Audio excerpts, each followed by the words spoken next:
Muy, ahí está, muy bien.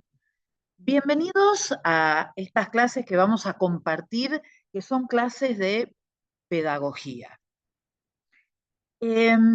Quizás muchos de nosotros, cuando comenzamos en la iglesia, eh, comenzamos enseñando en la escuela dominical. No sé si solamente me pasó a mí o les pasó a ustedes también, que bueno, que quizás eh, las personas o los pastores o los líderes pensaron que nosotros podíamos ser maestros de los niños y nos dieron la responsabilidad de enseñarles a los niños. Nos dieron el librito, nos dijeron, bueno, hay que enseñarle a los niños esta lección y nosotros, de la mejor manera posible, de la mejor manera que se nos ocurrió, leímos la lección y tratamos de enseñar esa lección.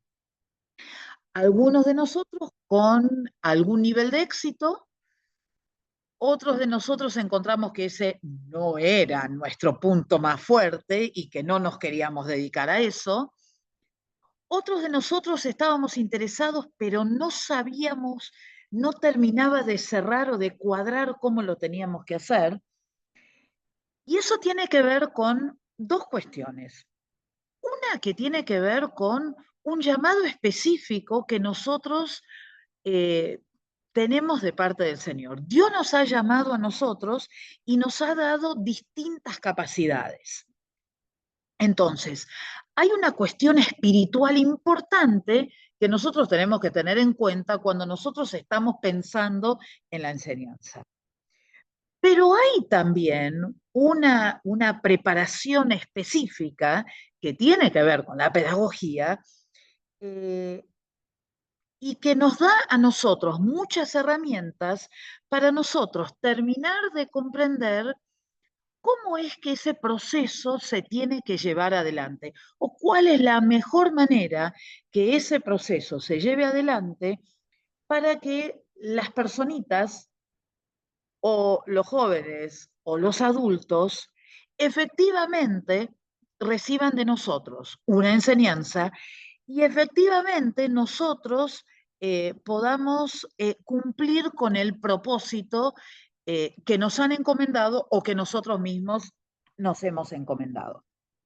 Entonces, eh, es importante que nosotros sepamos que esta materia va a constar como eh, de dos partes, es decir, vamos a tener una parte donde nosotros vamos a aprender la historia de la pedagogía, vamos a entender de dónde sale la pedagogía. Eh, y vamos a entender cómo el hombre, desde sus principios, eh, y las escrituras desde el principio hablan acerca de la importancia de la enseñanza, pero también vamos a ver desde un punto de vista más sistemático. Cuando uno habla de la palabra sistematización de algo, significa la organización de algo. Y muchos estudiosos, antes que nosotros, han sistematizado la pedagogía para que nosotros podamos ser más efectivos en la manera que aprendemos y para que nuestros estudiantes también puedan aprender. Entonces, lo que yo quiero que entiendan es que yo les voy a dar algunas herramientas más teóricas, algunas que tienen que ver con la historia de la pedagogía, como les dije recién, otras van a tener que ver con mi experiencia como docente. Tengo algunos años en la docencia, 43, son un montón. Y 43 en escuela, pero 43 también en la iglesia. Entonces, eh, tengo como la posibilidad de poder compartir esas dos cuestiones y cómo cada una de ellas me ha ayudado a complementar y me ha ayudado a realmente entender y poder aplicar todo este conocimiento. Y también vamos a aprender del maestro de los maestros. ¿Quién es el maestro de los maestros? Jesús, ¿no es cierto? Y tenemos, miren, muchísimas, muchísimas enseñanzas por parte de Jesús, pero enseñanzas de cómo enseñaba, ¿no? Por supuesto que tenemos enseñanzas para aprender, pero tenemos diferentes maneras en que él se plantó delante de grupos de personas que estaban cerca de él y de grupos de personas que quizás no eran muy cercanas, pero que estaban ahí para escucharle. Entonces, él usó distintas técnicas y nosotros vamos a tener que aprender acerca de ellas, porque es la mejor manera de hacerlo. Y después también, otra de las cosas que vamos a tratar de hacer en este tiempo es tratar de ir pensando, bueno, ¿cómo armo una clase? ¿En qué tengo que pensar cuando yo armo algún tipo de clase? Y para eso vamos a aprender a usar una herramienta del Zoom que se llaman las salas. Es decir, nosotros ahora estamos acá todos juntos, pero Zoom nos permite dividirnos en diferentes salas para que seamos grupos más pequeños y donde quizás nos animemos un poco más a compartir. Y lo que voy a hacer yo es saltar de sala en sala. Entonces, para practicar hoy no vamos a hacer nada, porque obviamente yo no les di deberes, no les pedí que hicieran nada, pero vamos a practicar entrar y salir de una sala. Y ustedes me van a decir, ¿y cómo voy a saber que voy a entrar y salir de una sala? Bueno, les va a aparecer, tranquilos, les va a aparecer un mensaje que va a decir que están invitados a una sala. Hay distintas maneras de entrar a una sala. Yo les puedo asignar un lugar a donde ustedes tienen que entrar y lo único que ustedes tienen que hacer es apretar, que es lo que vamos a hacer al principio. Ahora vamos a hacer eso, entrar y salir, ¿sí? O ustedes entran, se quedan, salúdense si no se conocen, aunque me parece que la mayoría acá no conocemos, eh, y después yo voy a apretar un botoncito y les va a decir que en 60 segundos tienen que volver. Y entonces, o pueden volver instantáneamente y vuelven a esta pantalla general, o siguen hablando, siguen hablando, siguen hablando, y eso automáticamente lo que va a ocurrir es que se va a cortar. Hola Lucy, te vi, te vi.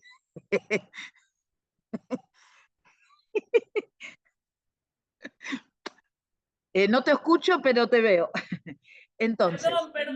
no, no, no, Anda, no, anda no, no. tocando el teclado. Sí, sí, sí, sí.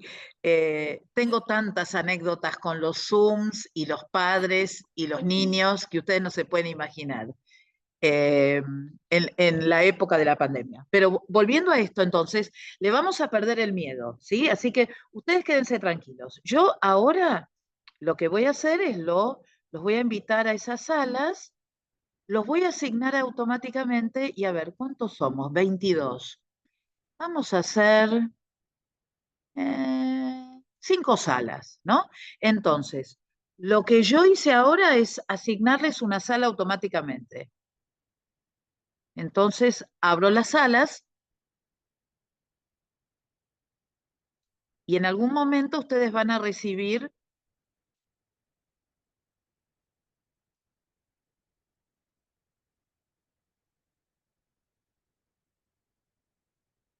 muy bien, muy bien,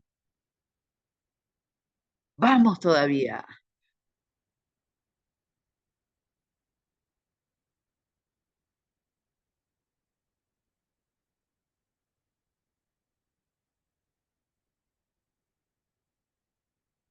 muy bien.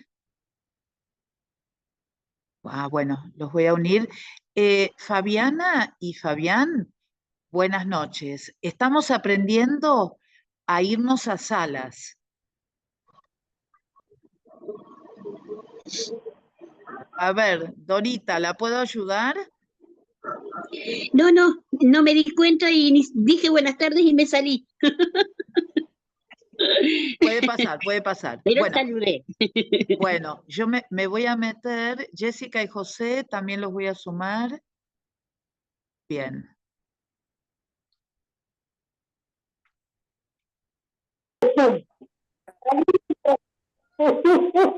Hola, Florencia. Buenas. ¿Ven? Ustedes se saludaron entre ustedes y yo entré. Dejo la sala y me voy a otra sala, así me ven. Sigan charlando ustedes, sigan charlando. Hola, gracias. A ver, ¿cómo están acá? ¿Cómo Hola. andan por acá? ¿Bien? ¿Cómo le va? Acá Muy andamos. bien. ¿En qué Saludándose. en qué lío me metió? No, no, no, no, Usted no, me no. metí yo solo, porque estoy solo. Pero bueno, porque es bueno conocerse, así que está bien. Tal cual, tal cual. A ver, lo voy a mandar ahora. Ahí está. Bueno, voy a ir a otra sala a ver a los otros estudiantes. Sigan charlando. Buenas, buenas. Bueno, están todos acá, bienvenidos. Pudieron entrar, excelente. Me voy a ver a otros estudiantes. Sigan charlando mientras tanto. Bien, bien. Esperamos. Hablando de la vida. A ver, acá, hoy estoy en otra sala. ¿Cómo les va a ustedes? Hola, ¿cómo va, Floren? Bien, bien. Acá ¿Ustedes estamos están? charlando. ¿Esta es la principal? Esta es, sí, porque dice la reunión se está grabando. Bien, bien. Voy a otro para saludar, a ver. Nosotros, hicimos lío, todo salió Yo grabado. saco la guitarra, vos sacas el bajo y tocamos algo de paso. Volví al mismo lugar, me voy a otra. Esta es la 3, dice acá. Sí, no. Cancelar. Estamos, Dejo este estamos hoy, ya estamos. Sala. Sí. Me río porque ahora me río. Hola, ahí estamos. La próxima vez nosotros ya vamos a empezar a dividirnos en salas para charlar de diferentes cosas. Entonces, o la próxima, quizás no la que viene, sino la otra.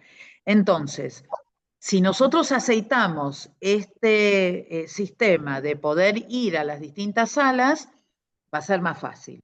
Una cosa que puede pasar dependiendo de la conexión que ustedes tengan es que a veces cuando ustedes traten de entrar a una sala, los saque del Zoom. Quédense tranquilos y vuelven a entrar. Puede pasar, todo puede llegar a pasar. Así que ustedes quédense muy tranquilos en ese sentido. Otra cosa que quiero comentarles es que también otra de las cosas que vamos a hacer es leer algunos artículos que no son muy largos de algunos pedagogos extranjeros y también de una pedagoga argentina que fue profesora mía.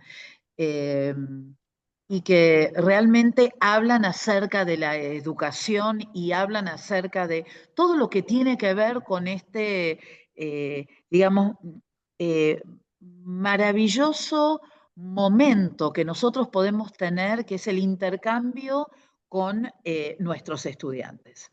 Entonces, para poder empezar, lo primero que tenemos que hacer es, obviamente, perdón, definir qué es pedagogía. Porque si nosotros no podemos definir qué es la pedagogía, va a ser muy dificultoso para nosotros poder seguir adelante, porque les estoy hablando. Voy a pedir si todos pueden mutearse. Gracias. Si nosotros no entendemos qué es la pedagogía, entonces va a ser muy dificultoso que nosotros podamos seguir adelante. Lo que tenemos que entender es que cuando nosotros hablamos de maestros, cuando nosotros hablamos de enseñanza, nunca es un proceso que es unívoco. Unívoco significa que va de un lado para el otro, sino que es un proceso que va y que viene. Es un proceso y es una relación que va a existir entre un docente y un alumno. Y entre ese alumno y el docente. Es decir, es un ida y vuelta constante. Es decir, nosotros no venimos acá a dar clases magistrales. Las clases magistrales las dan aquellas personas que tienen muchísima experiencia y que lo único que hacen es demostrar su saber. Para nosotros, la pedagogía tiene que ser muchísimo más que eso. Entonces, lo primero que nos vamos a preguntar es qué es la pedagogía. Y entonces, lo que vamos a decir es que la pedagogía es una disciplina. ¿Qué es una disciplina? Es una sistematización de una serie de cosas que están organizadas de cierta manera para que todos tengamos más o menos las mismas, tengamos en cuenta los mismos procesos y los mismos pensamientos. Chicos, ¿hay alguien que no está muteado? Gracias. Disculpen, pero si no después queda medio sucia la grabación, ¿no? Entonces, y es una disciplina que es sumamente importante para nosotros los educadores. ¿Por qué? Porque lo que hace la pedagogía es, nos enseña a entender cómo son los procesos que deben ocurrir en la vida y en el trabajo de un maestro, pero también los procesos que ocurren en un estudiante para que ese aprendizaje sea un aprendizaje efectivo. Ahora, en vez de usar la palabra efectivo, muchas veces, y no es exactamente lo mismo, pero bueno, hablan de un aprendizaje significativo, ¿no? Entonces, ¿cuál es el objetivo de la pedagogía? Que nosotros como docentes podamos comprender cómo es que se produce ese proceso de aprendizaje, porque no se da por casualidad. Así como ser maestro no es una casualidad y no es simplemente, bueno, yo te nombro maestro y sos maestro, de la misma manera, el proceso de aprendizaje no se produce de manera casual, sino que tiene una forma en la que ocurre. Entonces, nosotros vamos a tratar someramente de aprender acerca de eso y también lo que la pedagogía nos ayuda es a que podamos aprender como docentes cómo diseñar clases efectivas para que nuestros estudiantes se desarrollen de una manera integral. A los pedagogos les gusta decir diseñar estrategias pedagógicas, es decir, maneras de enseñar que sean efectivas para que mi alumno se desarrolle de una manera integral. Es decir, que no solamente aprenda el contenido, sino que sea buena persona, que pueda replicar lo que estamos diciendo, que eso también lo pueda trasladar a otro contenido. Y ahí es donde para nosotros la pedagogía también toma un significado aún mayor. ¿Por qué? Porque nosotros no enseñamos por enseñar, es decir, nosotros no enseñamos para que el alumno sepa que hay 10 mandamientos, para que el alumno no sepa que están las bienaventuranzas, para que el alumno no sepa lo que se habla en Romanos 8, para que el alumno no simplemente pueda repetir que la creación ocurrió en 6 días y que me pueda repetir paso por paso cada uno de esos, de lo que Dios creó y diseñó en esos 6 días.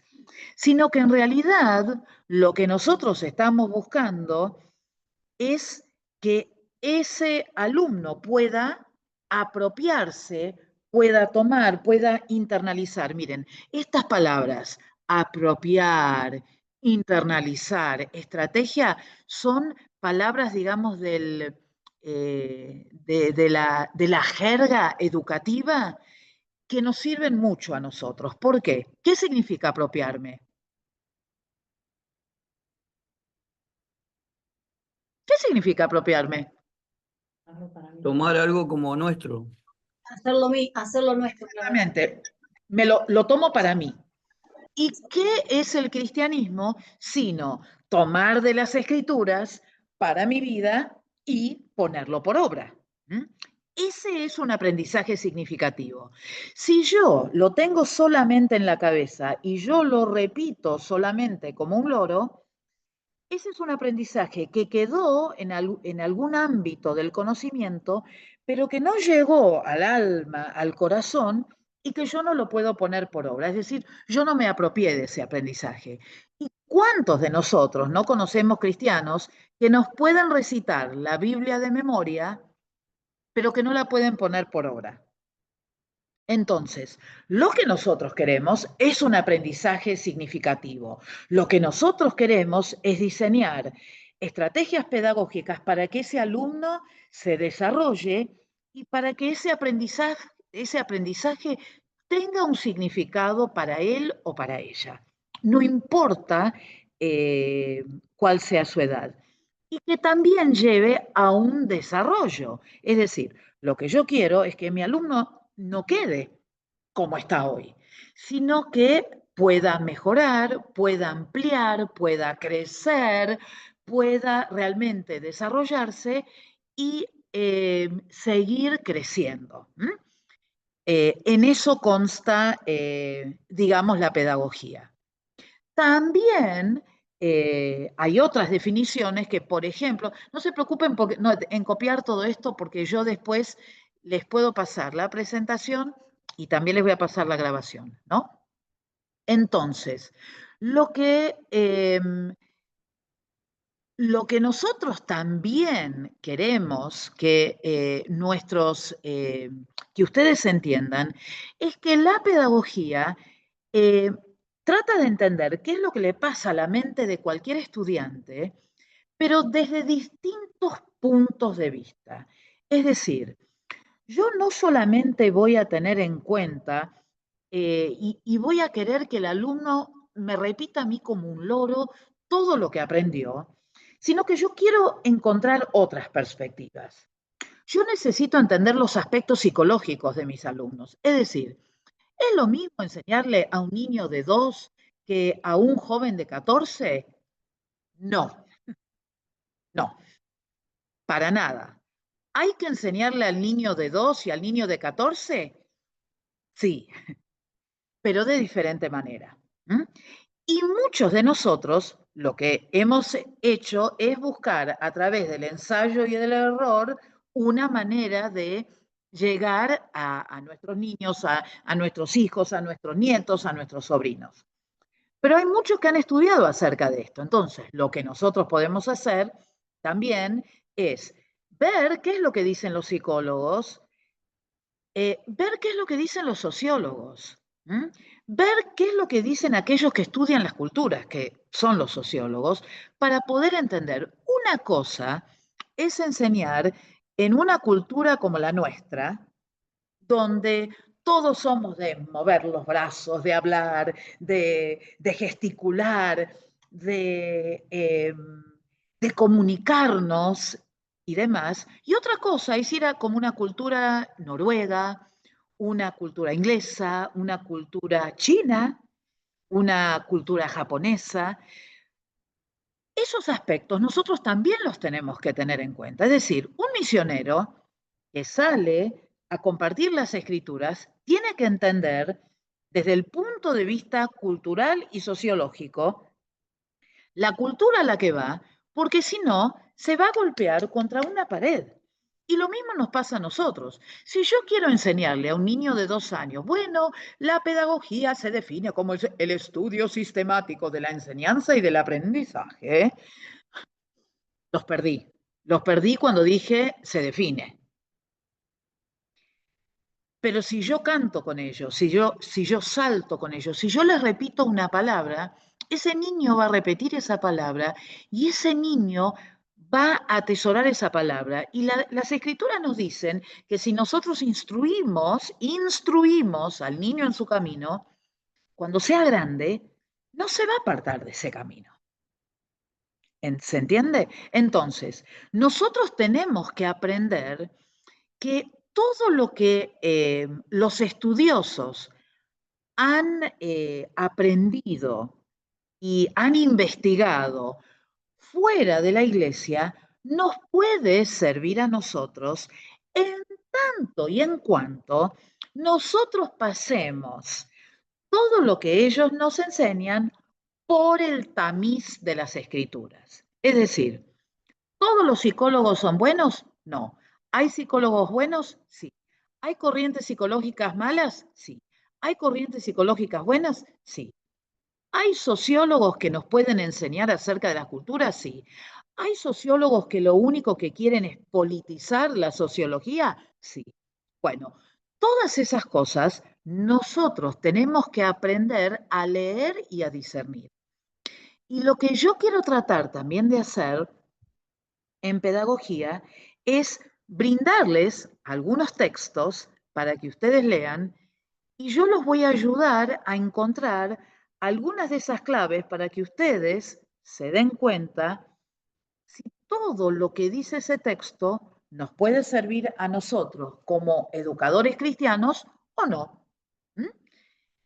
Y eso se logra con la práctica, ¿no? Es una cosa que lleva un poquito de tiempo, pero bueno, tenemos un poco de tiempo para hacerlo, ¿no? Ahora, otra cosa que hace la pedagogía y que esta definición nos aporta es que la pedagogía también está muy interesada en la forma en que nosotros compartamos ese conocimiento y cómo cada alumno puede en su mente construir ese conocimiento. Para eso vamos a usar otra palabra muy, pero muy actual en la pedagogía que se llama el andamiaje.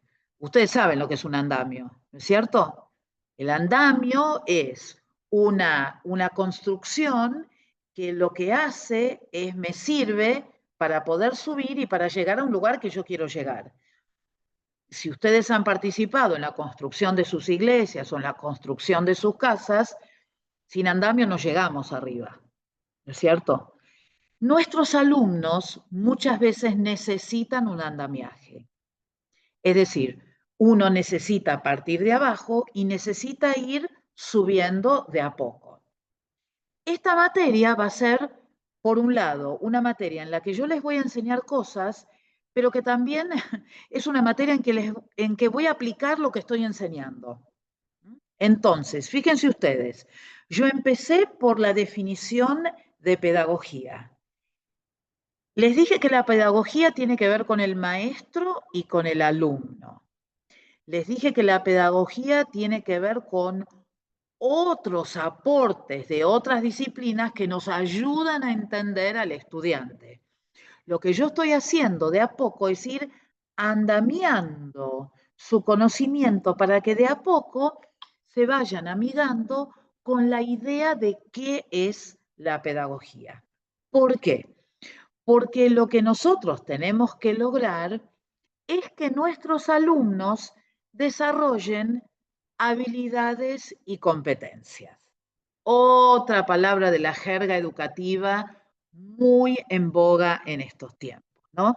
Las habilidades y las competencias. Si ustedes tienen hijos o nietos, ustedes, dependiendo en la escuela en que estén, hay algunas escuelas que no están tan interesadas en el objeto de estudio, sino que están más interesados en enseñarles a los chicos cómo hacer para llegar a lo que quieren aprender. Entonces les dan estrategias, les enseñan cómo tienen que hacer para encontrar la idea principal, cómo tienen que hacer para entender, para hacer un resumen y cosas por el estilo. Esas son habilidades y competencias. Las habilidades, hay algunos autores que dicen que las habilidades y las competencias son lo mismo, hay otros que no lo dicen. En realidad, en este momento, como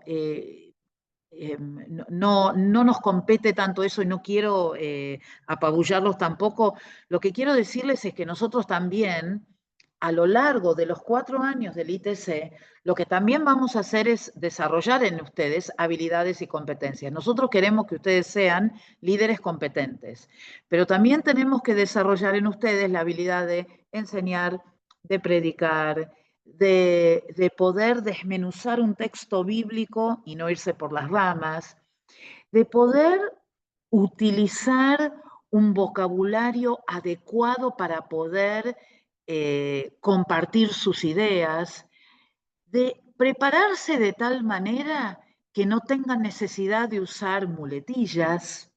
¿Saben lo que es una muletilla? ¿Vieron las personas? Y como no los conozco, no sé, pero sí sé que en el ambiente evangélico muchas veces estamos diciendo todo el tiempo, gloria a Dios, amén, amén, amén, amén. Sí, porque se me murió el perro, amén, dice uno. La palabra amén significa así sea. Es una expresión de deseo. Entonces, el amén tiene que ser utilizado en el momento correcto. ¿Qué es lo que pasa muchas veces con docentes o predicadores? Cuando tenemos que reordenar los pensamientos porque no estudiamos demasiado y para que no exista un silencio que nos vuelve locos a todos, preferimos introducir alguna palabra como esa, como para que la gente nos conteste y sintamos que todo está pasando. No le tienen que tener miedo a los silencios, porque en el silencio uno va desmenuzando lo que va aprendiendo. Hasta acá, ¿vamos bien? ¿Alguien tiene alguna pregunta? ¿Nadie tiene ninguna pregunta? Buenas noches, pastora, ¿cómo anda? ¿Todo Muy bien? bien. Bendecido, hermanos, a todos. Consulta, a ver, yo estudié relaciones públicas y a nosotros nos hacían en la facultad hacer discursos. Teníamos que llevar un acto y todo, en fin, todo el atril, todo. Y nos decían ¿eso también son muletillas? Bueno, es una manera de nosotros de darnos el tiempo para poder seguir. Ocurre muchas veces. Puede ocurrir, por ejemplo, cuando uno está cansado, ocurre más, ¿no? Esas también pueden ser consideradas muletillas. Y también algunos lo consideran como si fuera un ruido dentro de esa comunicación. Pero sí, claro que sí, claro que sí.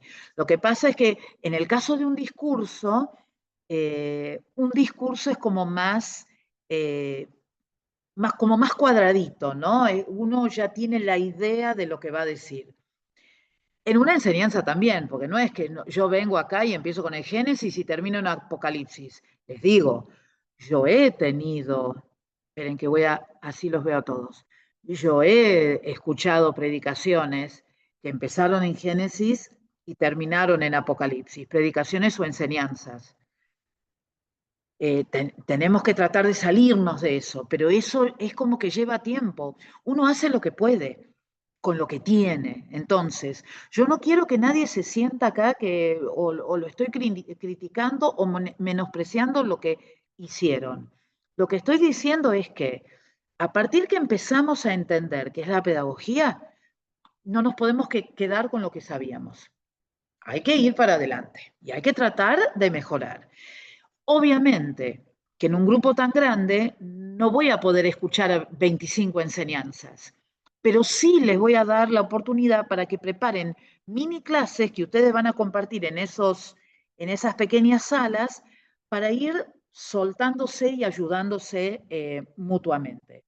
Pero sí, sí, Virginia, eso es así.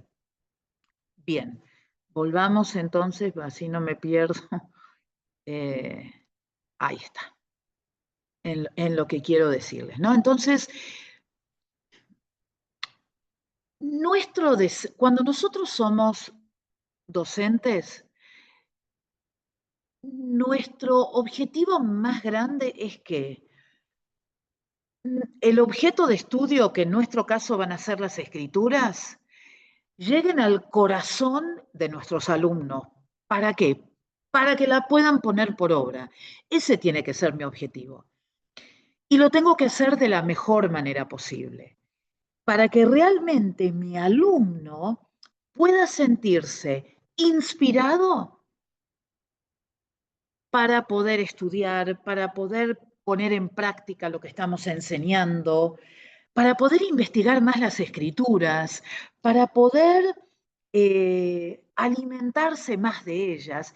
Ese tiene que ser el objetivo de una clase. No es para ni contar la historia de mi vida, ni contar la experiencia, pero obviamente que a veces uno lo mecha con la experiencia porque eso ayuda a que el alumno pueda entender lo que uno quiere decir.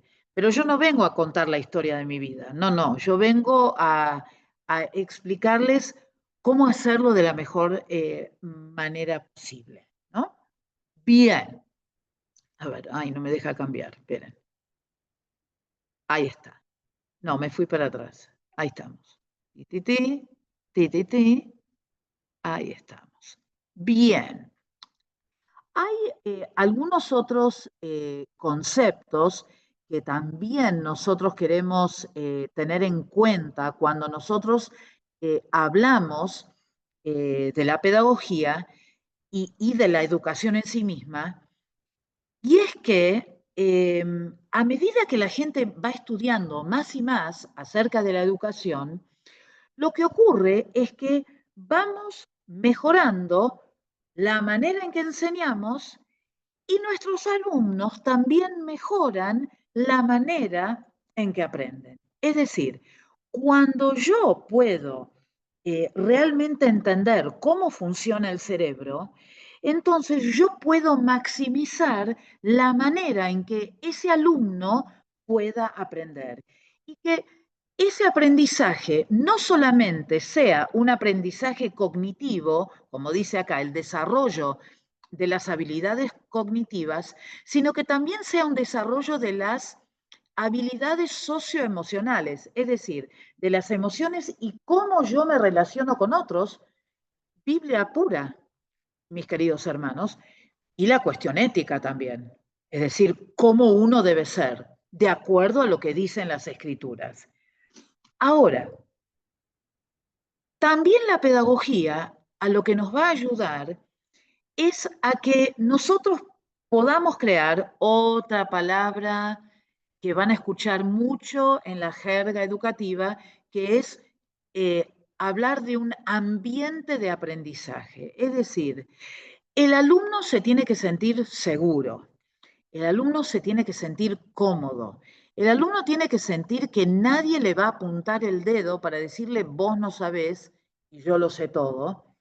El alumno tiene que sentir que la pregunta que haga va a ser una pregunta que no va a ser de ninguna manera menospreciada, menoscabada o burlada, sino que va a ser una pregunta que con cierta habilidad por parte del docente va a ser contestada de la mejor manera posible para que cada uno de nuestros alumnos pueda aprender.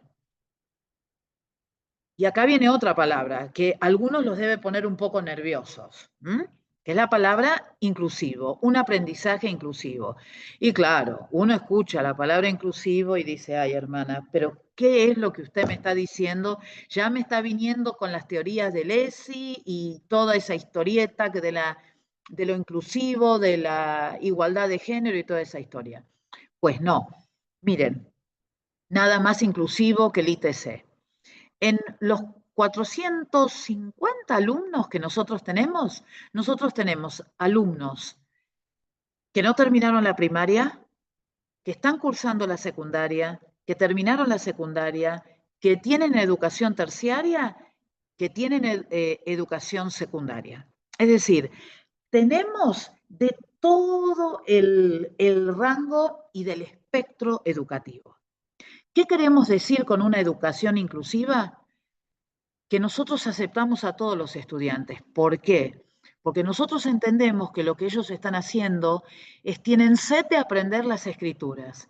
Entonces, ahí está la habilidad y ahí radica la habilidad del docente de poder hacer que todos se sientan parte y que todos de alguna manera puedan aprender para ser la mejor versión de sí mismos y poder ser mensajeros de las escrituras en los lugares a donde ellos se muevan. Entonces, como verán, cuando hablamos de inclusión, no estamos hablando de ninguna otra cosa sino decir, invitamos a todos a que vengan, a que estudien y ayudamos al que tiene más dificultades y al que puede volar, lo ayudamos a volar, porque esa es un poco el sueño que tenemos como educadores siempre, que todos puedan acceder a esto. Y participativos, es decir, no damos masterclass, como se dice ahora, sino que la idea es que haya un ida y vuelta en lo posible dentro de lo que nos permite el Zoom y lo que nos van a permitir las salas dentro del Zoom. Que haya ese ida y vuelta, ¿para qué? Para que cada estudiante así pueda construir su propio conocimiento. ¿Qué quiere decir eso?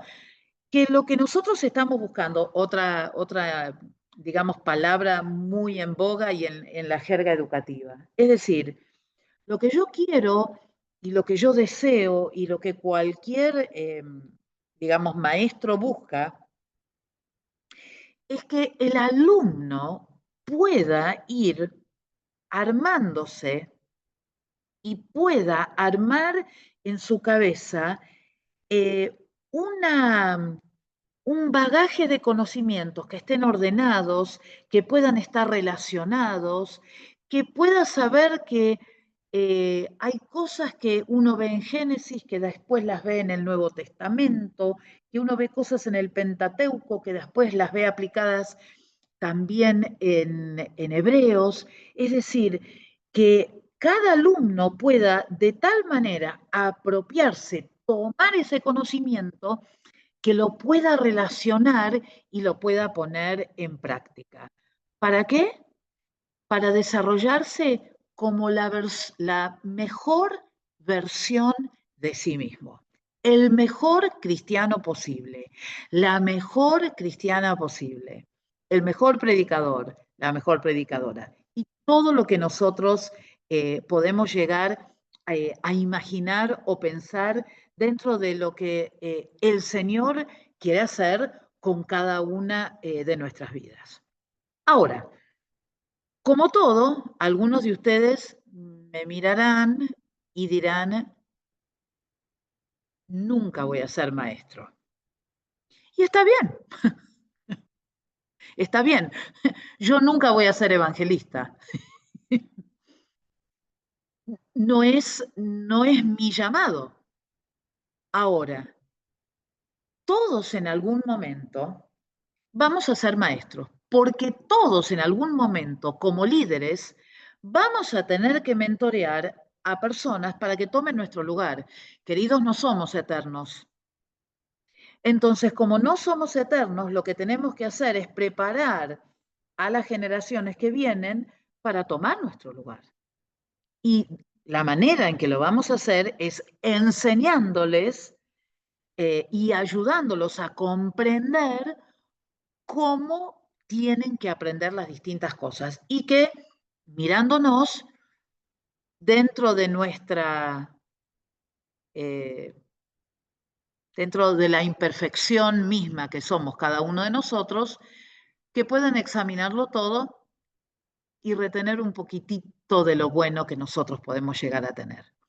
Entonces, es muy importante que nosotros estudiemos acerca de la enseñanza y del aprendizaje. Y lo que tengo ahora es una pregunta muy, pero muy importante, y vamos a hacer una cosa.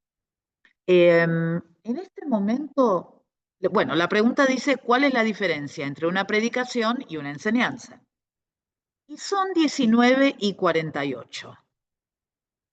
Yo les voy a dar 10 minutos de recreo para que se levanten, caminen un poco. Yo tengo las manos frías, así que voy a ver si me caliento las manos y tomo algo calentito. Pero piensen también cuál es la diferencia entre una predicación y una enseñanza, si es que hay diferencia. ¿Habrá diferencia? ¿No habrá diferencia? Lo veremos.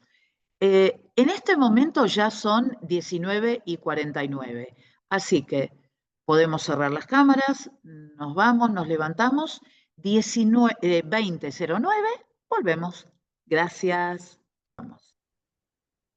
Sí, Que estuve pensando, bueno, que las diferencias no son muy grandes, pero que la prédica se puede convertir en una enseñanza, pero hay distintos objetivos, distintas técnicas y procedimientos que se usan en una y otra, que el espacio es diferente, que las relaciones entre el predicador y la iglesia no son las mismas que entre los alumnos y el docente. Eso es lo que yo estuve En el Metri pensando. ya estaba en una sala, no sabía qué era, viste, todas salas diferentes hizo, y creo que va a ser tipo trabajo. Perdón, hay alguien que está hablando y se escucha. Creo que después de esto me levanto y me voy. Chao, chicos, ya está. Por hoy ya estamos. Bien. Graciela mencionó muchas cosas muy interesantes. Habló de espacios, habló de objetivos. ¿Alguien más quiere agregar algo con respecto a esto?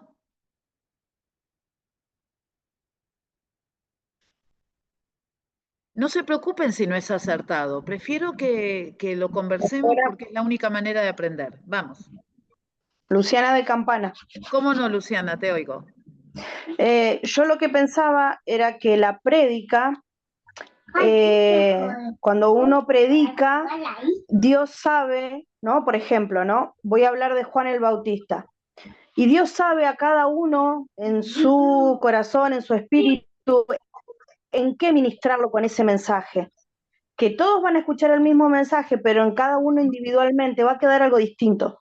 En cambio, si yo quiero enseñar quién fue Juan el Bautista, mi objetivo tiene que ser que todos, en la manera que yo enseñé, todos tienen que irse entendiendo, comprendiendo y aprendiendo quién fue Juan el Bautista. O sea, todos se van a ir con una misma enseñanza.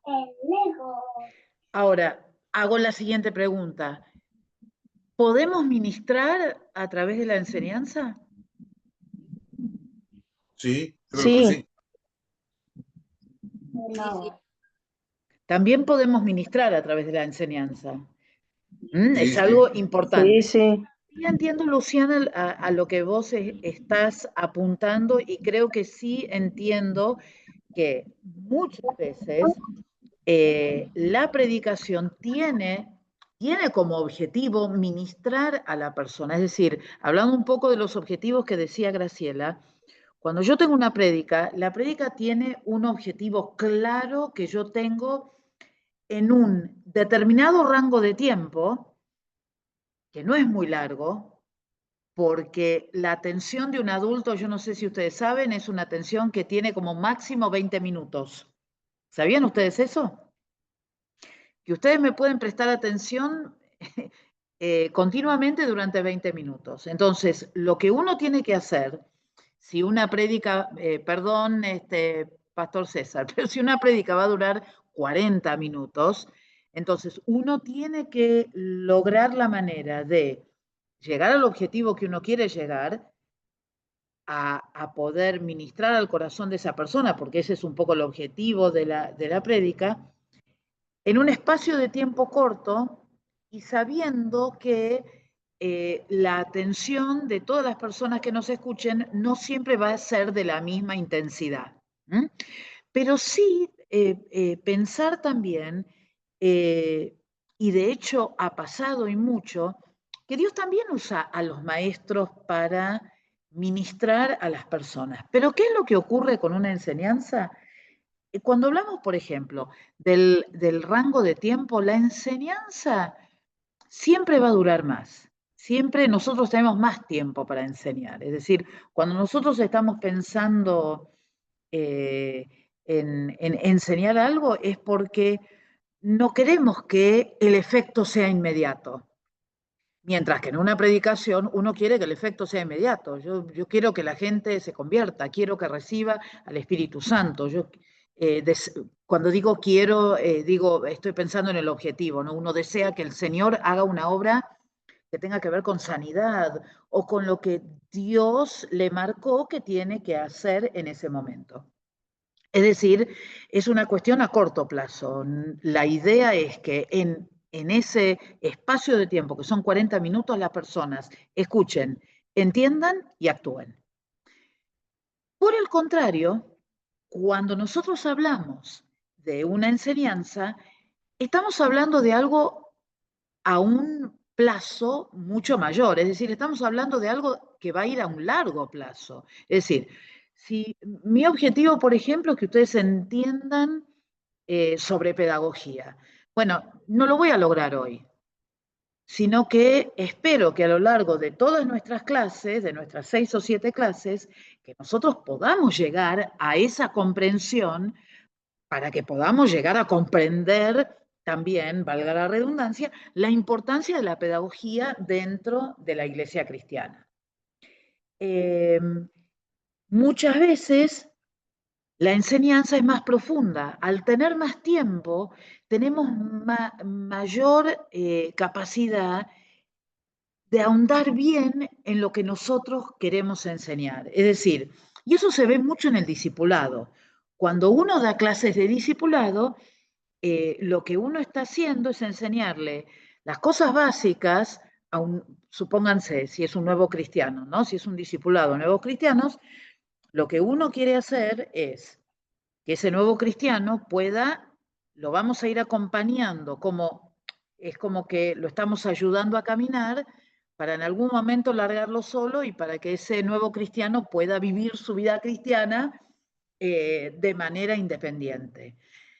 Mientras que en la predicación yo voy a un objetivo específico.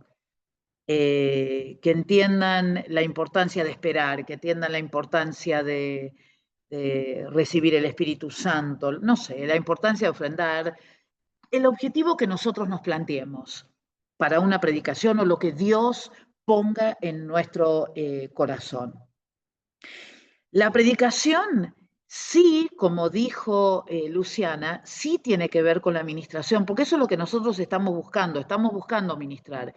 Pero sepamos también que puede haber momentos dentro de una clase donde también haya espacios de administración. Y creo que a todos nos ha pasado, a mí me pasa todo el tiempo. Por ejemplo, estoy dando una clase y de repente el Señor me indica que diga tal cosa que tiene que ver con lo que yo estoy hablando para ministrar a una persona. Y ministro a una persona ahí, es decir, la enseñanza va para todos, pero también hay algo específico que va ahí. ¿Y por qué ocurren estas cosas? Ocurren estas cosas porque como toda persona maleable delante de la presencia de Dios, sensible a la voz del Señor y sensible a las personas que tiene a su cargo, también permite que el Señor ministre y hable a su vida para que a su vez nosotros lo podamos hacer con otras personas. Entonces, esto también va a ocurrir. Pero recuerden siempre que tiene que ver diferencia de tiempo, diferencia de la profundidad, porque, por ejemplo, ustedes van a ver que cuando ustedes empiecen ya con materias más bíblicas muy prontito, cuando empiecen, por ejemplo, con Pentateuco, y ahí vamos a profundizar, van a profundizar, no conmigo, van a profundizar un montón para entender la historia del principio de la humanidad y después de los patriarcas, y eso va a ser un estudio profundo, pero que a su vez nos va a enseñar a nosotros y nos va a dar muchas herramientas para también poder llegar a entender cómo todo eso fue una sombra de lo que iba a venir. Entonces, ustedes van a hacer Pentateuco y después van a ser hebreos. Y entonces les va a ser muy fácil entender hebreos una vez que hayan estudiado Pentateuco. Si ustedes nunca han estudiado Pentateuco y han tratado de leer hebreos, quizás se han encontrado con muchos escollos porque no terminan de entender qué quiere decir todo lo que dice Hebreos. Bueno, porque está escrito a personas judías que se convirtieron, pero que entendían el lenguaje del Antiguo Testamento. Y que Hebreos lo que hace es mostrarle a las personas cómo Jesús fue el cumplimiento de muchas cosas del Antiguo Testamento. Por eso habla Hebreos de una figura de lo verdadero. El Pentateuco es una figura de lo que habría de venir. Entonces, todas esas cosas que nosotros podemos aprender, y eso viene con profundizar, viene con ir, y vamos a tener que ir en muchos casos versículo por versículo para comprender todo lo que estamos tratando de entender. Mientras que en las predicaciones lo que nosotros vamos a querer tratar son aquellas cuestiones que son emergentes, que quizás tienen que ver con la vida de la iglesia y que Dios revela al pastor de la iglesia o a la persona que va a predicar para compartir con la iglesia. ¿Alguien quiere agregar algo más que se les ocurrió?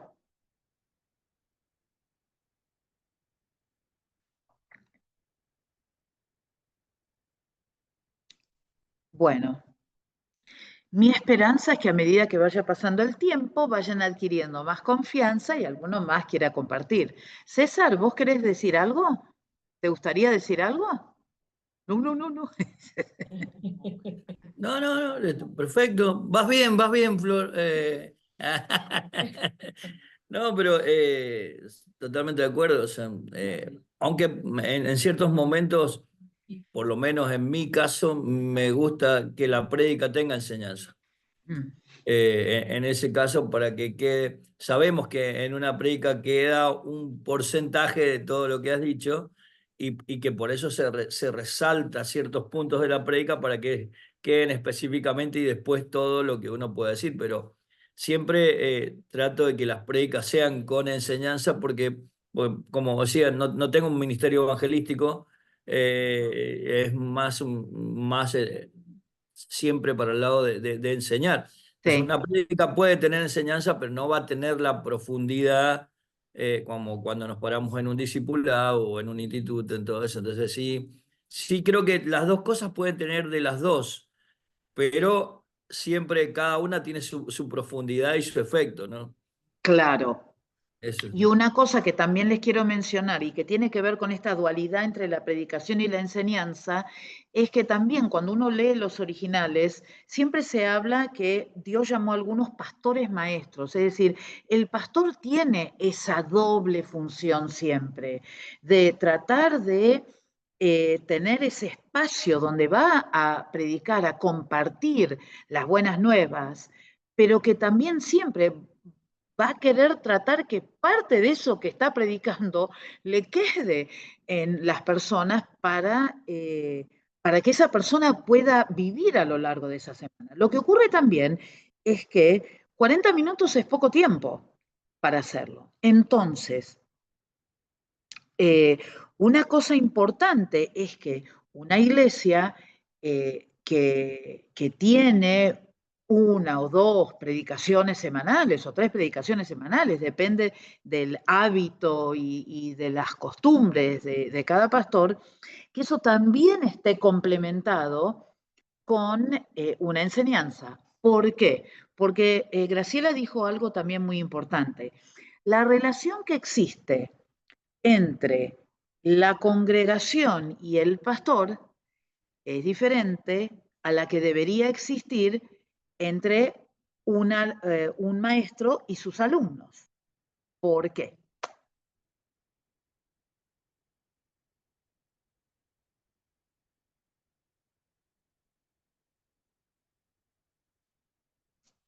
¿Por qué? Lorenz, yo creo que por ahí es por una cuestión de que cuando se predica es como un poco más estructurado de alguna manera y cuando se enseña por ahí se puede dar ese vaivén de charla entre los alumnos.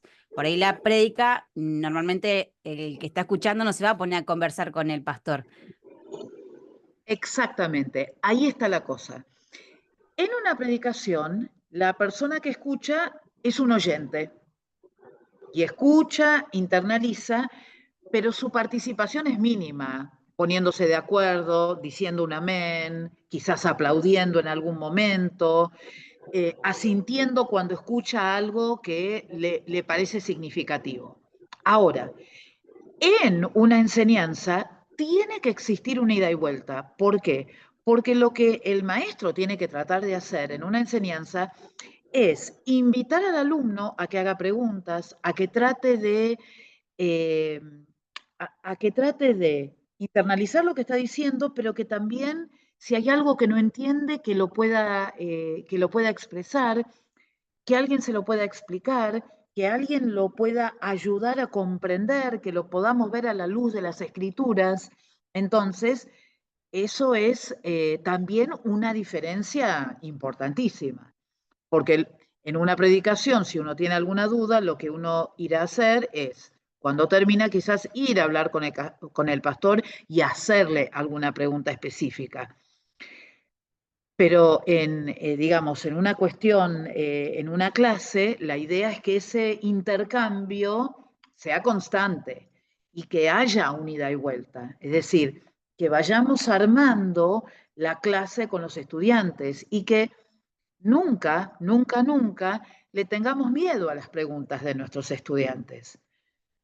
Porque lo más terrible que puede llegar a pasar es que algún alumno nos haga una pregunta y que no sepamos la respuesta. ¿Y qué se dice cuando uno no sabe la respuesta? No sé, hermana, lo voy a buscar, volvemos la semana que viene y retomamos esta pregunta. Nadie es el dueño de todo el conocimiento. El único que es el dueño de todo el conocimiento es el Señor. Entonces, no sabemos una respuesta, investigamos, preguntamos y no nos avergonzamos de decir que no sabemos la respuesta, sino que simplemente decimos, mire, la verdad, hermana, no sé esa respuesta o me gustaría pensarla un poco más, ¿no? Antes que responder y responder cualquier cosa. Entonces, uno tiene que armar el ambiente con el estudiante de tal manera que el estudiante ya sepa de entrada que no tiene delante de él la enciclopedia de Espasa Calpe, adelante, o el diccionario de la Real Academia Española. No, no. Es un hombre o una mujer tan finito como cada uno de ustedes que quizás tiene un pelín más de experiencia y alguna lectura más de las escrituras y de algún otro librito, pero que todavía todos tenemos muchísimo, pero muchísimo por aprender. ¿Alguien más quiere agregar algo?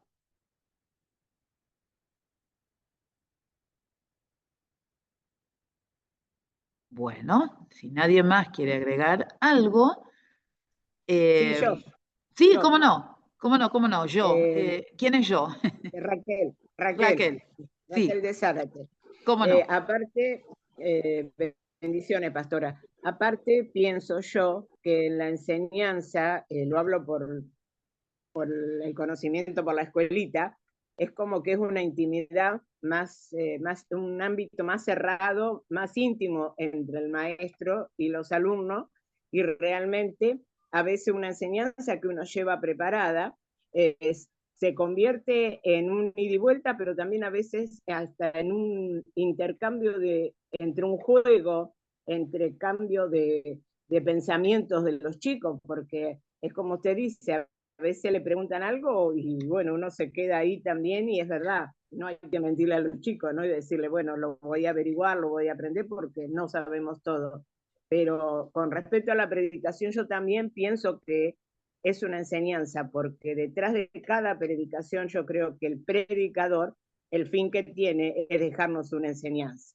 Esa es mi opinión. Gracias, gracias por eso. Sí, también estoy de acuerdo con eso. Lo que pasa es que sí es verdad que en una predicación uno aprende, es verdad. Lo que nosotros, o sea, el objetivo de esta pregunta más que nada es entender que sí hay una diferencia en este sentido. La predicación tiene un objetivo, lograr un cambio en una fracción de tiempo específica, donde no hay mucho intercambio, pero donde uno lo que sí quiere es que la persona que está escuchando escuche y lo ponga en práctica, que ese es el aprendizaje, ponerlo en práctica. En cambio, en una enseñanza es como que hay un desmenuce mayor de del objeto que nosotros tengamos de estudio, que en este caso son las escrituras, y que el nivel de profundización sea tan grande que en un lapso de tiempo mucho más largo uno logre mayores aprendizajes. Pastora, Sí. buenas noches, bendiciones. Hola, ahora te conocí sin anteojos. Ah, yo creo que también, por ejemplo, en la enseñanza, el maestro le da herramientas a la otra persona para poder, además de aprender, después poder llevar a cabo el trabajo a realizar. El predicador por ahí instruye en la medida que puede hacerlo, y al no haber ese ida y vuelta, como decía Mica, sí lo hay en la enseñanza. Y el maestro creo que da otro tipo de herramientas que ayuda al alumno, digamos, de alguna manera, a poder después llevar a cabo el trabajo para realizar, ¿no? Claro. En el caso de, gracias, en el caso de la prédica, es posible que el predicador dé no más de una o dos herramientas, porque algo nos da para que nosotros podamos aplicar lo que leemos en las escrituras. Sí es verdad que en una enseñanza la cantidad de herramientas es mayor porque ese es el propósito. Lo que nosotros queremos es darle las diferentes maneras en que puede llegar a lograr diferentes objetivos para ser un mejor hombre, una mejor mujer cristiana, un mejor discípulo, un mejor maestro, etcétera, etcétera. Bien, gracias. ¿Alguien más se anima a decir algo más? Solamente queda grabado, solamente. Bueno, vamos a seguir un poquitito más. Bueno. A ver, esto ya lo hemos visto. Y entonces, lo que quiero ahora compartir con ustedes es una herramienta muy interesante. Esto, lo que van a ver ahora se llama Prezi, ¿no? Que quizás algunos de ustedes lo han visto. Es como una presentación, pero que se va achicando y se va agrandando. Que encontré sobre la historia de la pedagogía. Entonces, lo que vamos a hacer hoy es ir viendo algo acerca de la historia de la pedagogía y quiero hacer una salvedad. Cuando nosotros buscamos acerca de la historia de pedagogía o la historia de cómo enseñar, la gran pregunta que nos podemos llegar a hacer cada uno de nosotros es, ¿cuándo empezó todo esto? Entonces, quiero abrir un poco esa discusión ahora entre nosotros. ¿Cuándo uno empieza a enseñar? ¿Cuándo uno empieza a aprender?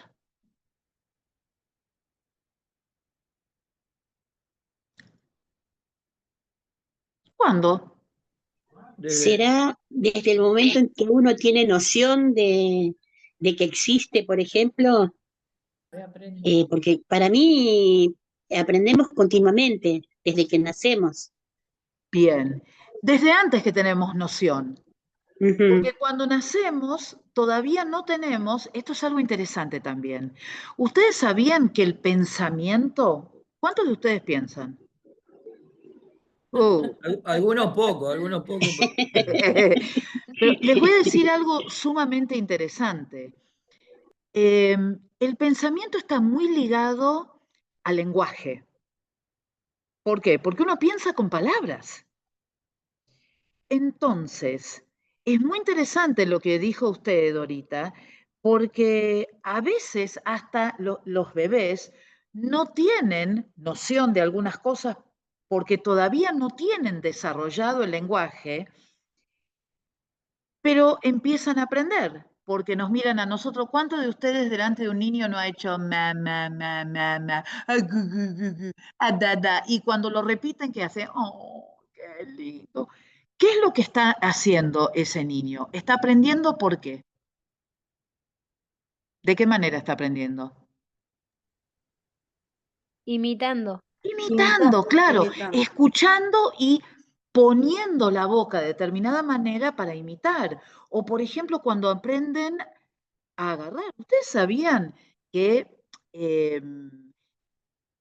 el utilizar un lápiz, el escribir con una computadora, el utilizar un teléfono, es una habilidad que nosotros vamos adquiriendo, que es la de la motricidad fina? Es decir, si yo levanto algo, no sé, levanto este vaso, o levanto un libro, o levanto una silla, esa es una motricidad que se llama más gruesa, porque yo uso mucho de mi cuerpo. Pero todo lo que tiene que ver con el lápiz, con aprender a dónde apretar y demás, se llama motricidad fina. ¿Se dieron cuenta que cuando los niños son pequeños, la motricidad fina no es tan grande, que, por ejemplo, cuando ellos empiezan a agarrar de esta manera? Porque esta es la manera más segura de agarrar las cosas. A medida que va pasando el tiempo, ellos se van dando cuenta, bueno, no tengo un lápiz acá, pero que la mejor manera de agarrar un lápiz es esta. Esto es lo que se llama la motricidad fina. La motricidad fina nos sirve para muchas cosas, para dibujar, para pintar, para tejer, para pintar, para hacer una serie de cosas. Entonces, hay muchos aprendizajes que están ligados con la imitación y hay otros aprendizajes que están ligados con el lenguaje.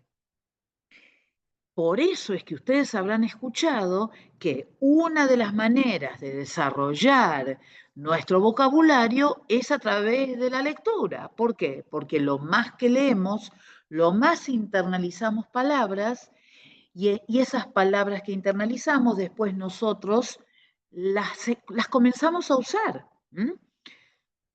¿Por qué tenemos que leer la Biblia todos los días? Espero que todo el mundo lea la Biblia todos los días. Espero.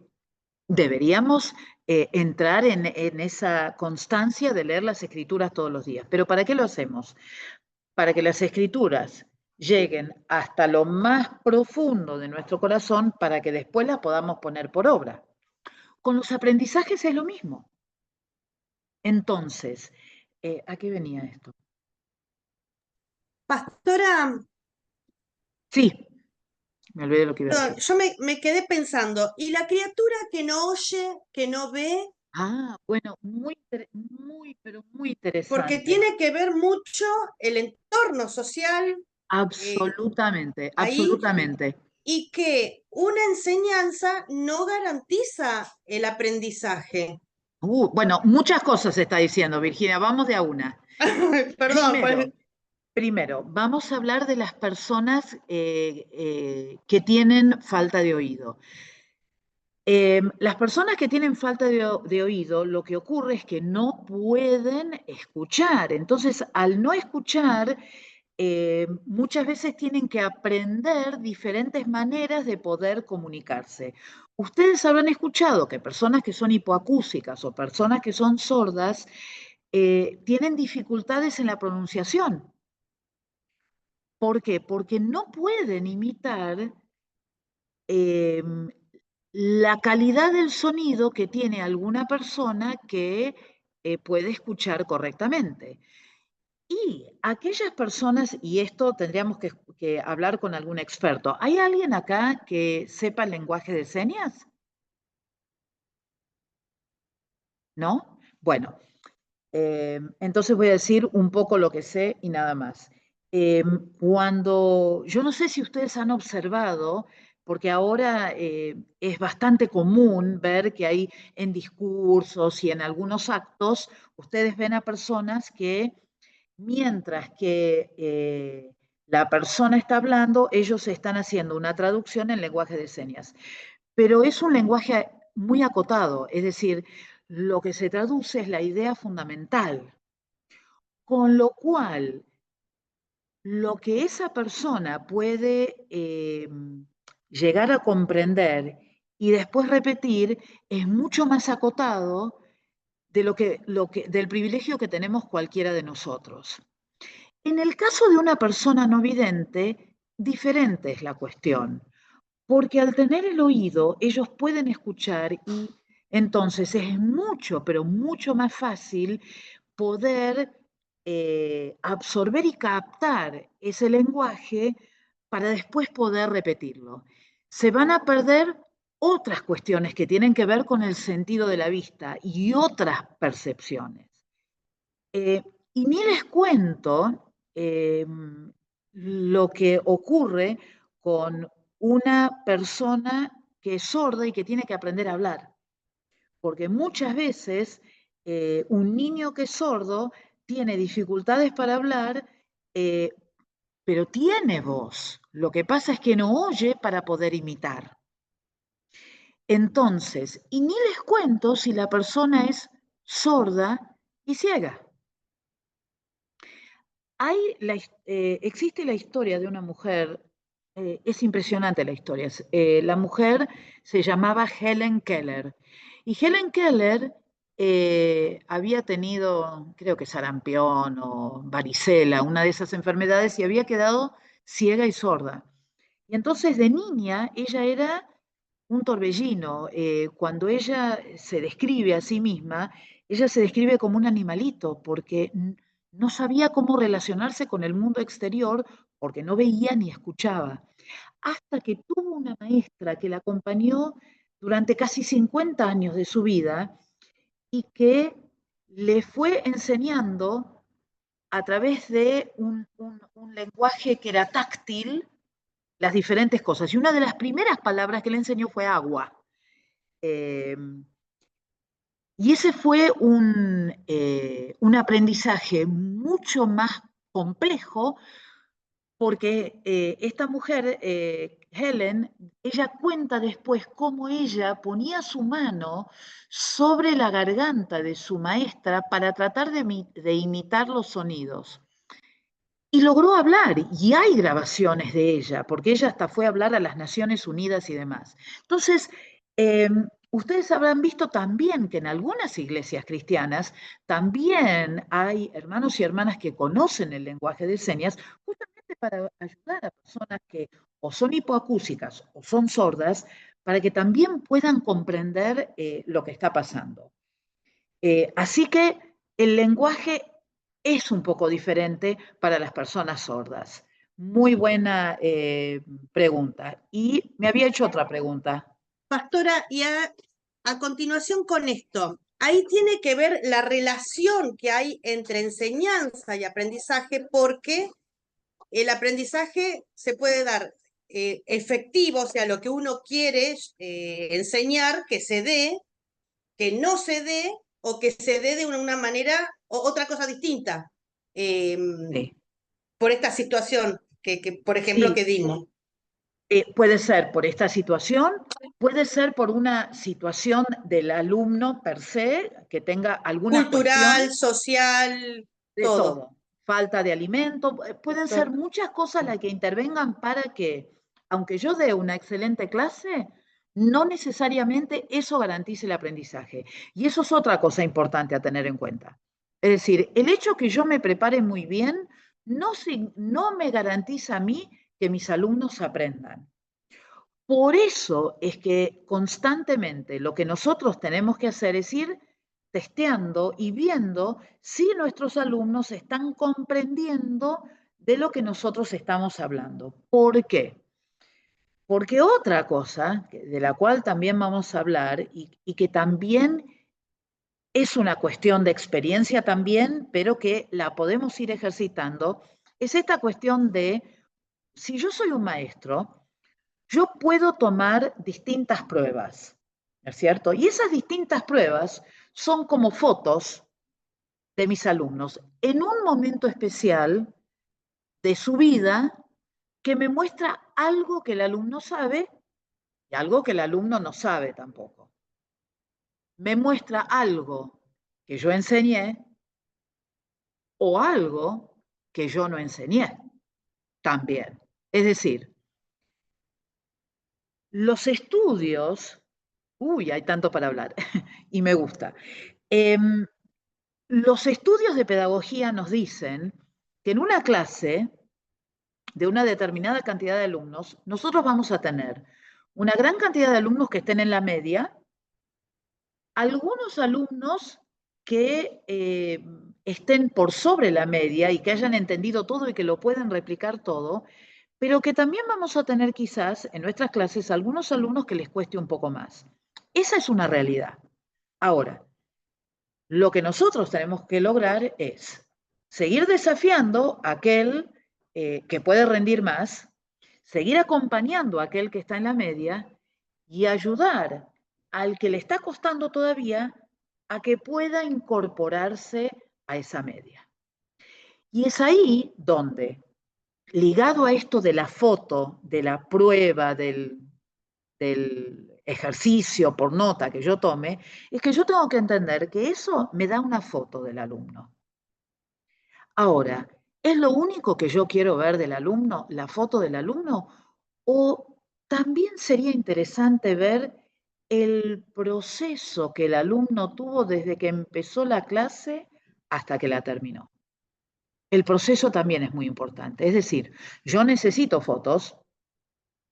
El sistema educativo en la Argentina es un sistema por nota, por lo menos en la primaria. Secundaria es un poco diferente, pero en la primaria necesitamos notas. Nosotros tenemos que calificar a nuestros alumnos, entonces la nota no puede ser inventada. Lo mismo que la nota para ustedes en el ITC no puede ser inventada. Yo necesito tomarles en algunos momentos ciertas pruebas para tener alguna idea de dónde están. Pero como docente, lo que yo también tengo que ver es ese proceso, es decir, ¿qué es lo que le pasa al alumno desde que comienza hasta que termina?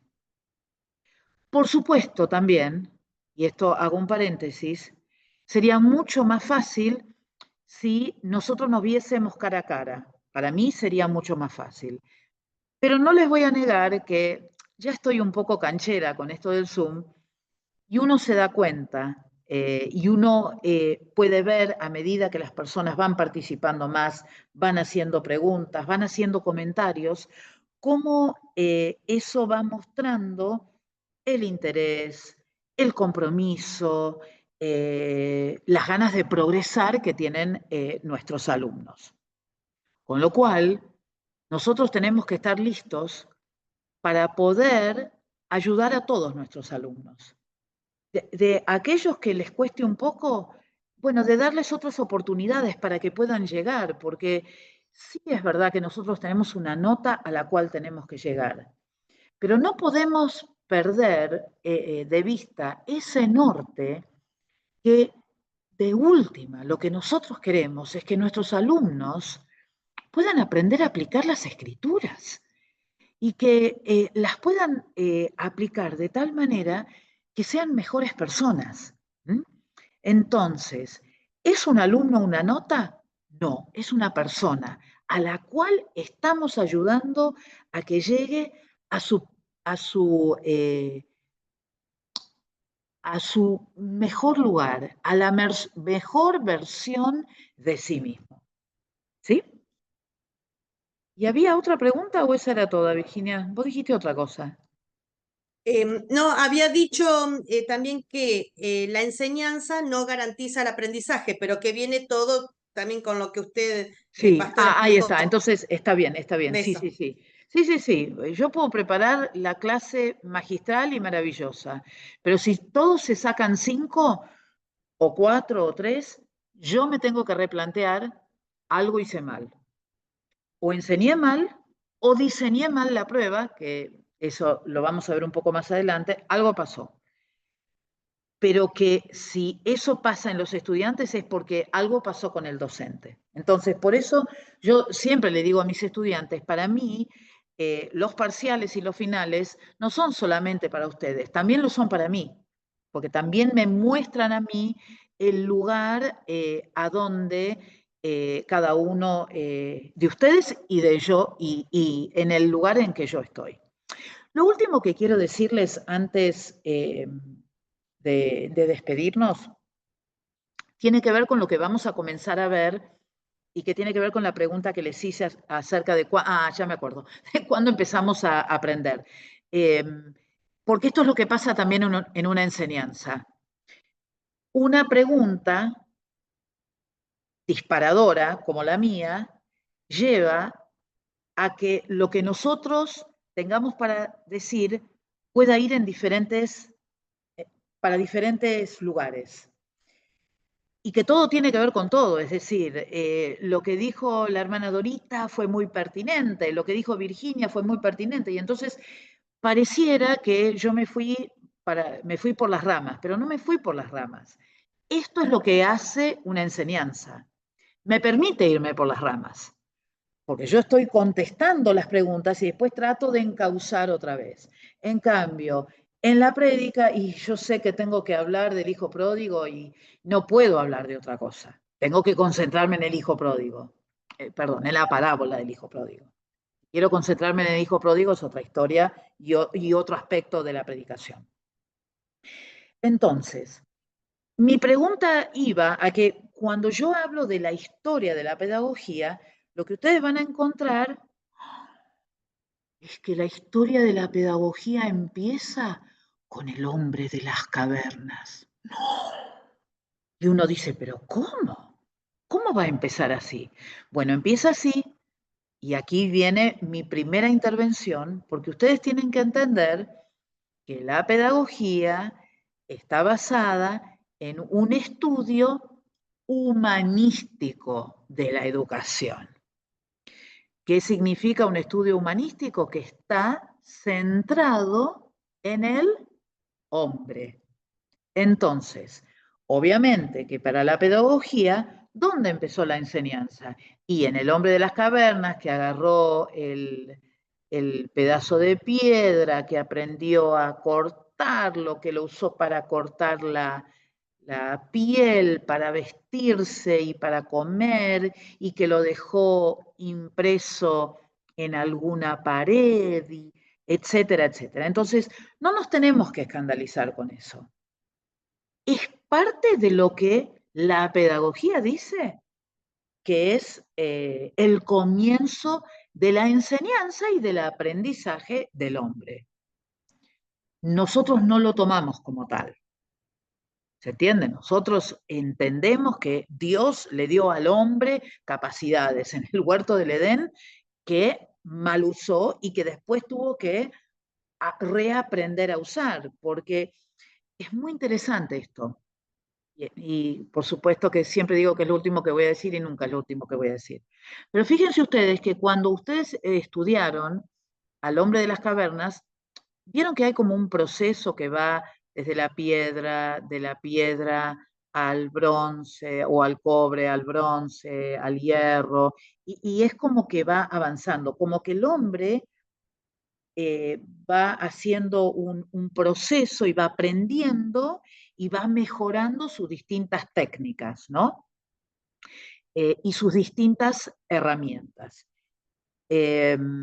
Y fíjense ustedes que si ustedes leen con detenimiento el libro de Génesis, ustedes también van a encontrar ese proceso en otro contexto, pero el proceso está. ¿Por qué? ¿Por qué es que no hay, por ejemplo, en las escrituras, no hay médicos, no hay computadoras, no hay celulares? Bueno, porque es una foto que fue tomada en determinado momento y que mostró cómo el hombre fue avanzando, pero obviamente hay ciertas cosas que existen hoy en día que no existían en la época de las escrituras. Con lo cual, lo que quiero decirles es que cuando nosotros veamos esta historia de la pedagogía, van a encontrar ese tipo de elementos. No se escandalicen, es parte de la historia, y así como lo estudiaron, lo vamos a ver acá, porque es como ellos ven la historia de la enseñanza y la historia del aprendizaje. Ahora, ¿ocurre eso en nuestras casas? Y sí, toda madre o padre le enseña a sus hijos, a sus nietos, a sus sobrinos, ciertas cosas que van pasando de familia en familia. Entonces, ese aprendizaje empieza desde el momento en que la criatura nace y sigue si uno quiere, hasta el final de sus días. Porque acá hay otra cosa muy importante que yo quiero compartir. Si ustedes ven esta pantalla, en esta pantalla nosotros tenemos a personas jóvenes, a personas adultas, pero también tenemos frente a nosotros adultos mayores, que también quieren aprender. Nunca, jamás dejen de aprender. Miren, cuando uno deja de aprender, lo que ocurre es que este cerebro se llena de telas de araña y empieza a fallar. Si no falla por una cuestión física, falla porque no lo estamos usando. ¿Sabían ustedes que el cerebro poda las neuronas que no usa? Y que a su vez hay aprendizajes que nosotros tenemos que jamás nos olvidamos. Por ejemplo, si hay personas acá que hace mucho que no andan en bicicleta, pero que aprendieron a andar en bicicleta cuando eran niños, ustedes se van a subir a una bicicleta y van a saber cómo andar. Porque esos aprendizajes quedan en el cerebro. En el cerebro se hacen muchas conexiones de diferentes tipos que hacen que algunos aprendizajes queden para siempre.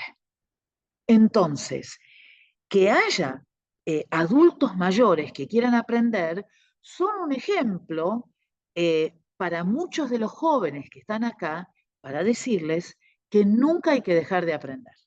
Jamás. Siempre hay algo más que uno puede aprender y algo que nos motive a seguir adelante. Y cuánto más la palabra del Señor. Cuánto más. Mis queridos.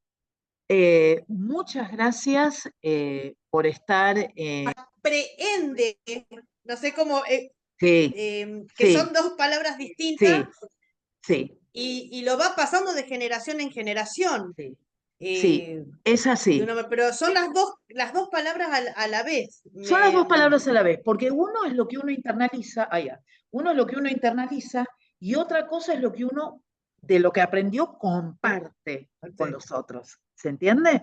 Entonces, esto es lo maravilloso. Es decir, todos tenemos algo para compartir. Entonces, gracias por esto, gracias a todos por participar. Que el resto de su viernes sea 10 puntos. Que si algunos de nosotros nos vamos a meter entre las frazadas, y prometo que no estoy en la cama, estoy sentada. No lo crean, estoy sentada. Pero que tengan un buen viernes, un buen fin de semana. Esta semana no hay deberes. Y apenas tenga la grabación, se las voy a pasar